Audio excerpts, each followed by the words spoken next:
इयत्ता 5वीच्या मुली आपणासमोर इयत्ता 5वीच्या पुस्तकातील मराठी कविता माय मराठी आपणासमोर सादर करत आहेत.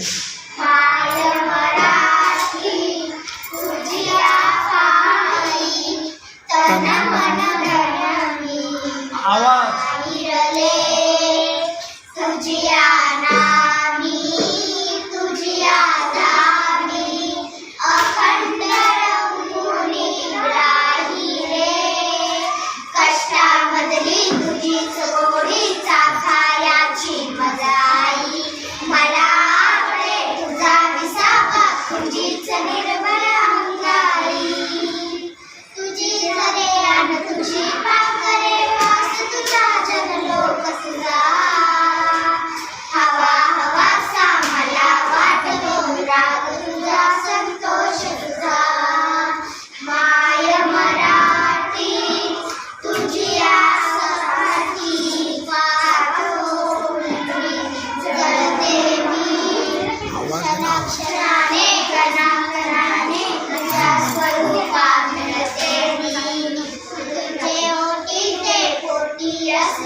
माय मराठी तुझी